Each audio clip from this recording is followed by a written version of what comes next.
family. Welcome back to Conversations with Joy Kaapu. I'm glad that you've created time out of your busy schedule to support the channel. And I just want to remind you to please share, like, comment, subscribe, and tap that notification button. Today, I have a special woman, lady, friend, sister that I'm going to interview. I call her my friend. Every time, affectionately, we just say my friend. And her name is Michelle Van Greunen. So before I let you know who Michelle is, I just want to go back to the conversation that Dr. Elmi and I had about diversity, inclusion, and the emphasis on interdependence. And thank you so much for the comments, for the love that you have been giving us. And I can see that, we are truly making a difference out there in humanity. And yeah, I keep on sharing this with others. And you've asked me about Golden Key. And as Dr. Elmi shared, that you can go to South Africa, goldenkey.org, that is the website, and you will get the information and also the email address to get hold of her. And also don't forget to go to joykaapu.com to see services, and if you'd like us to be of service to you as an individual, organizations, you want to do some programs with us, and coaching sessions, you know where to get us. Yeah, my friend. Finally. Thank you for creating time to be here today. It's a big pleasure. Yeah. It's an honor. Thank you. I mean, you and I, we go way back 2018, actually. Yes. Yeah. Yes. Yeah, 2018. I think I've told so many people how we've met. This time I'm going to leave it to you. So this is Michelle Van Greunen. Yes. And she will introduce herself and you get to know her better. But before that, just how we've met, my friend. We've met very randomly when you still worked for a company and you were facilitated doing the courageous leadership and leadership essential courses. And I was asked by one of my managers to please attend this course. In a very dark time in my life, which we will go into a little deeper. I think, believing in the right time, the right place is definitely was something that proved to me.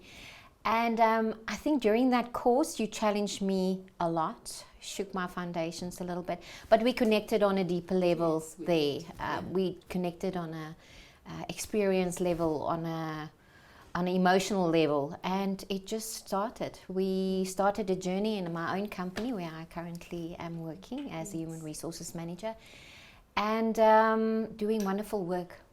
Wonderful work. So that's our journey, but becoming friends and soul sisters in the space between that. Yeah, it's just been amazing. It has. Yeah. And I'm just amazed, and most of the people that are within my soul circle right now are the people that I've attended programs with before. And I mean, like you've said, you've attended 2 of my programs, and right now we are busy on that journey to shift, culture within the organization that, you're working for. And it's just amazing because the theme around this is just making a positive difference and helping people to expand their level of consciousness as 100%, well. Yeah, definitely. Awesome, great. Who is Michelle? And today, before we get into our topic, which is about the importance of emotional intelligence at the workplace, and I know you are a perfect person to talk about, this topic and unpack it. And I know you've got a powerful story, to share with the viewers as well. Who is Michelle? I contemplated this question the whole week because it's quite a difficult one to answer. At certain points in your life, you know that answer off by heart, but it's a big one, But in all essence, Michelle is a lady that comes from a small town, born in Somerset West, live and grew up in the Vaal and cannot shake the Vaal for some reason. It's a beautiful area. It's a beautiful area. Yes, Small yeah. town, wonderful people. I'm a mom to a 7-year-old, a beautiful 7-year-old. I'm a partner. Beautiful soul. Yeah. Yes, I have got a wonderful family. I love my family and I love my career. I'm very career driven. And people will tell you I'm the ever optimist. I love to see the golden cloud, the circle around the cloud. And I think that's me. And I love people. I just love people. Love people developing. And I think that's where that positive nature of mine comes in. And I think that's why I love my job in working with people every day. Yes. Challenging, but wonderful. Yeah. And people development. You are about that. All about I mean, the people journey development. that we've been on since 2018 and now working on shifting the culture, within the organization, you're working for. One thing I must say is that you're so good at identifying talent.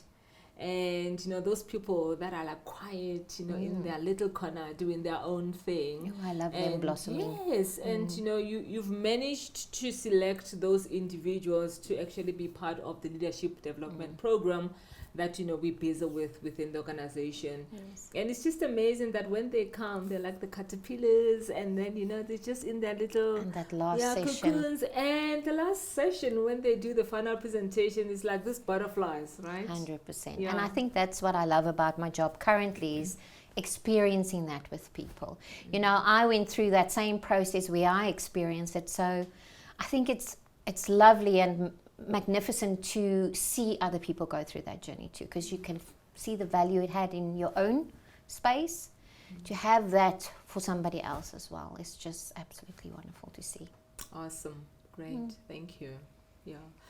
So why emotional intelligence? And I know that you've got a powerful story that you have shared with me with regard to the importance of actually starting from a young age, that EQ starts at home. Yes. And we shouldn't wait until people are part of this big corporate organizations and start to learn how to be emotionally intelligent. So this should start at a young age. Yeah. So why EQ? Yeah. Well, I am a firm believer that parents should start recognizing that there has been a social discrepancy in how we were brought up, and I'm going to use myself and my own journey as an example because it's easier. Yeah. But when we are young, we are taught to put our emotions away. You are not allowed to feel them when you're younger. It's embarrassing to your parents. I mean, you can just walk into a shopping mall and that child crying, and the faces you see the irritation and the parents' embarrassment and so forth. So that is the environment that we have been growing up in, and I think that we need to start shifting that to say, allow space for kids to feel those emotions. Yeah. Help each other as parents. Don't look upon each other in the way that makes you feel embarrassed to be a parent in a shopping mall when a kid is acting out. Children don't know how to cope with those emotions, and we need to guide them through that process to feel through that emotion and how to get to the other side and recognizing what they are feeling, so that as adults we actually know what to do with them. We're not overwhelmed, we don't go into burnout, we don't go into depression, we don't go into all those things. And I was a perfectionist my whole life. I'm going to say was because it was. I really work hard not to be anymore. But, and I will explain why later. I was a perfectionist and I'm driven by excellence. I mean, as a child, I wanted recognition from my parents. So I did things and acts in the house to gain that recognition. In school, I had the best marks and I was very disappointed if I didn't get those distinctions. And my mom bought me my dream scooter because I was an excellent student. And I'd gone into university and I was, again, cum laude on a couple of my degrees, and I went into my career, started as an intern, got a big internship, was very proud of that, got into the company I work for now for 13, it's going on 14 years now. So I landed my big career, I got married, I had a child, and in my mind, I was living a perfect life. I was driving that perfect, and then things started unraveling. My marriage failed. I started questioning things. I stopped studying. I always believed myself to be a student. I will always be studying until the day I die. So I stopped my studies at that point. I felt huge failure in my life, and it was then failing my career. So it was this rolling thing, one thing failed, the other thing failed, and this perfectionism turned into fear and shame, and it affected every part of who I was at that time. My confidence was gone. I started questioning who I was, because I was this person. I had this dream, I was living that life, and all of a sudden it just unraveled, in front of my eyes. And I didn't know how to get back from there. And it was only later that I realized there's actually something called imposter syndrome. That exist, and that was what I was feeling. I was feeling that, and it was your cause that came. That's why I say it, right moment, right time. That kind of shook my foundations a bit. It showed me where I was lacking, and emotional intelligence was a big part of it. And as we were going through that concept, I started pulling a little bit back from what I've lost. I realized that what it was. And it started a journey for me, a continuous journey to today. I have to fight those thoughts, It is still continuing. It's not going to go away, but I know to recognize my triggers, that self-awareness of EQ. I know how to do the reflections, understand the triggers. Why is this happening? Why are my thoughts going that way? And to move through those emotions, by doing the work and putting the work in, because it's a lot of work. It's continuous. Every day you do it. And I was lucky enough to pull myself out of that hole and rebuild and regain to where I am now, and very happy. And it's wonderful to share that. So I think EQ is such an important part in the workplace, because people need to understand that we are humans. We are humans driven by emotion every day. So if that is not right and you don't know how to move through them, you are not going to be a performer in your company. And companies need to start recognizing that as well. I told you the other day, you cannot have knowledge and skills. You cannot have IQ, which we base so much on in the past. If you don't have EQ, you cannot use it effectively if you don't have EQ. EQ is what actually helps you put everything together and perform the way you want to. Wow. Thank you for sharing your powerful story. And also, with the viewers, it's just amazing, and being vulnerable with what you've experienced throughout your journey. And I can imagine what a shock it was being a star performer, right? From a young age, and varsity, driven by that, getting that job in that big organization, and then boom, all of a sudden everything, life started showing flames, right? Yeah, well, there's reason for it. There's always a reason. But when you're in the thick of things, most of the time you don't even realize that there's a lesson in there. So it's like, why is this happening to me? And playing that victim's role. Oh yes, I was very firm in that, and I can remember you pulling me very, very straight quick. Stop feeling sorry for yourself. There's a lesson in this.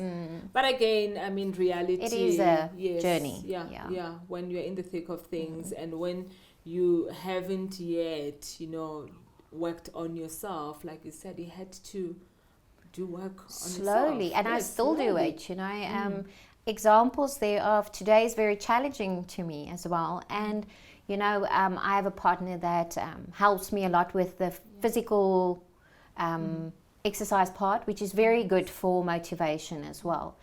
And I struggle to be okay in a gym. For instance, I will make myself smaller, because of it. And I'm learning every day to stand up straight, face the world. You've got a place in this world, and own it, own your power. Absolutely. And what a blessing, I mean, to walk this journey with a partner that, you know, you can call each other forth. You can help each other to see the blind spots, have those courageous conversations and to say, hey, Missy, you're playing small right now. Come on, walk tall. And such a blessing. Yeah. Definitely. So some viewers out there might be saying, geez, we've heard a lot about you girls talking about emotional intelligence, you know, EQ, and the Q is just a quotient because you can, you know, measure the level of emotional intelligence. Just like, you know, IQ, which is intellectual quotient, you know, you can measure that. So in your world, what's the definition of emotional intelligence? Oh, I think for me, emotional intelligence is understanding who I am, what makes me who I am, future, past, present, and so forth. Being able to recognize my emotions when there's negatives, when there's positives, and moving through them easily, comfortably. And being able to see the lessons, to be grateful for the lessons or the challenges that we are given in life, to take from it what we can and to grow. I think that is what EQ is. Yeah.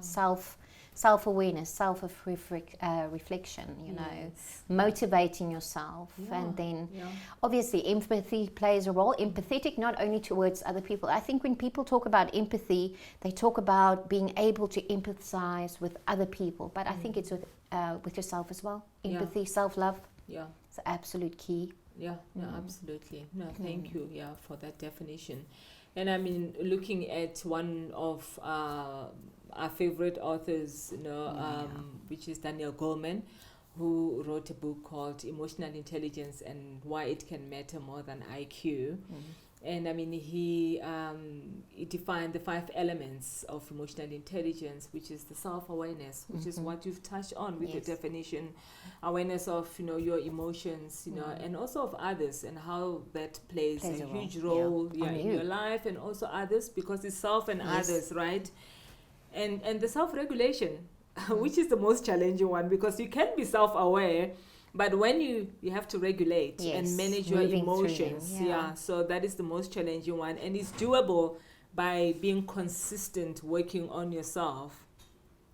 And the third one being the self-motivation, that when the going gets rough, right, when the star performer, so now you start experiencing failure, that how do you know, exercise and have that muscle of resilience and then move forward without being hard on yourself, but learning from that lesson.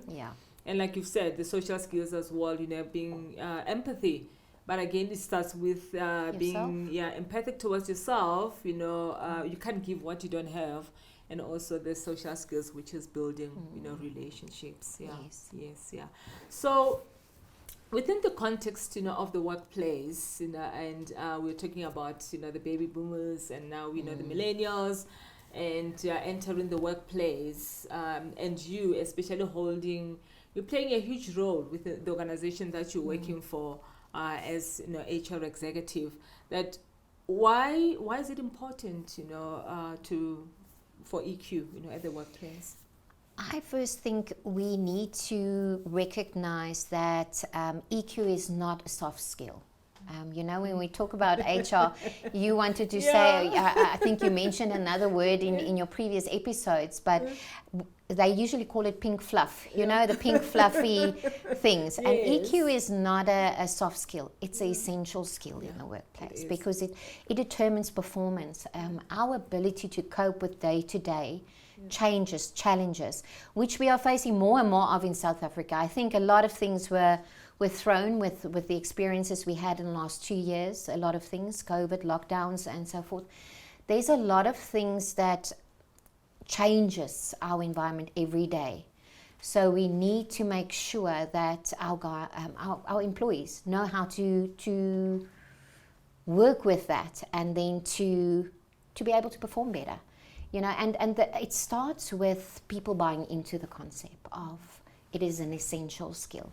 And it took me a long time to get there for management to understand and see that it is in fact a essential skill. And now seeing the positive of it every day, every day. Yeah. I mean, I still The come success around, stories, yes, it's wonderful. Yes. I still come around people, bump into people who say that, oh, this is, fluffy programs, the soft skills, and, we want to focus on the hard skills. And I say, actually, it's a hard skill. Essential. Yes. Because if it was a soft skill, everyone will be emotionally intelligent by now. 100%. But and the pattern that I've seen in corporate organizations is that especially most of the star performers, because they focus more, we've been taught, conditioned that emphasis is more on the intellect, IQ. Yes. That when they enter the workplace, even in social relationships, they struggle because They do. They've never been taught, this skill. Where do you want to go? Have you thought about it? Yes. Yes, I want to be the CEO. Okay, that's wonderful. What's your plan to get there? Yeah. And then they look at you like, plan? I mean, Yeah. so be prepared. It's a Yes. journey. Yeah, awesome, great. Yeah, thank you so much. And I think with what you've said, it takes me back also to Daniel Goleman when he said that IQ gets you hired, and which is the intellectual, your credentials, and EQ, gets you promoted. Yes. And we're not just talking promotion with regards to, money and, moving to just a higher position, but there's a whole lot of stuff, that he means within that promotion, investing in relationships as well. I mean, takes me back to the episode I did with Dr. Elmi, and when she was talking about the interdependence as well. Yes. So that promotion is part of that, Yes. right? Find your village, Yes. if I put it that way. Find your people that you want to work, your mentor, and work with them. It's very important to have a support structure in a business. When you're entering, build those relationship, network. Yeah. Awesome, great. So, I like asking this question, like, on a lighter note, that what do you do in your spare time? You're looking good. I must say, I know one of the things is that you're exercising a lot. I am exercising. I have got a driven personal trainer, which is wonderful. I think I know who that person is. But it is something that I'm doing for myself, somebody that struggled with weight as well. It was a conscious decision to make me feel better about myself, and so I'm very committed to that process.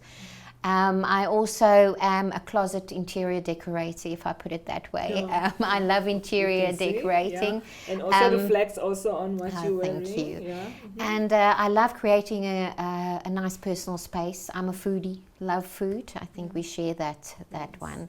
I love new experiences and love doing it with my family. And just a lover of life. I love and creative things, well. Traveling, books. I mean, books are also a big thing. You don't always get the time to read, but you might have to make the time. And traveling as well. And because you recently been to Mozambique with your partner, and you were sharing with me this amazing story of the villagers. I don't know if you want to share with the viewers. Well, I just think the positive, the color. I have always been a big fan of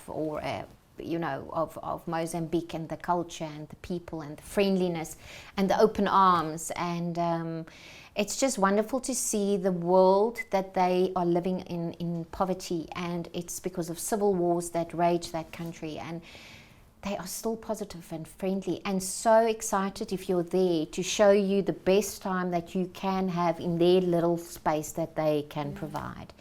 And the crafts is just amazing. So it's a wonderful, colorful people, if I put it that way, which is lovely. And you had the most awesome seafood ever. Yes. I was jealous when I saw the pictures. I'm a lover of seafood.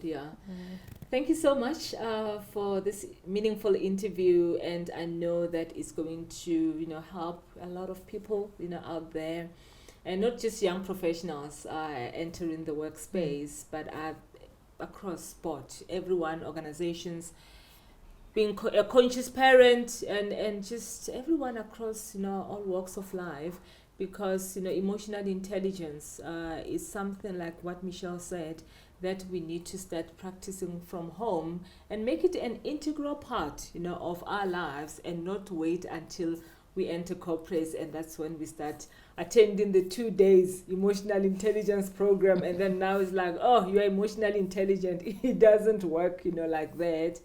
And thank you. I really appreciate the work that you're doing within your organization. And it's just amazing, like I've said, the people that come and attend, programs with me, just to see the transformation that happens, It's and the wonderful, ripple like I say, effect effect. that, to other people, just to make this world a better place. Yeah, thank you. Thank you. Alrighty.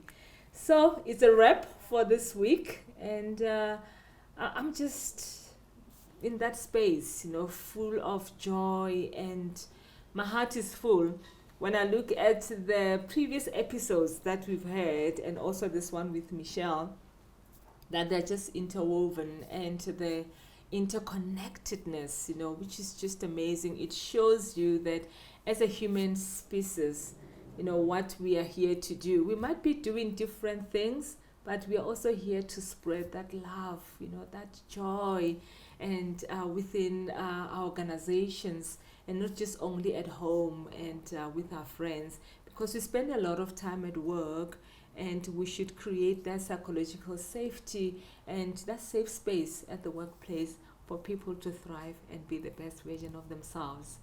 Until the next episode, please don't forget to like, share, comment, subscribe, and tap that notification button. Bye for now.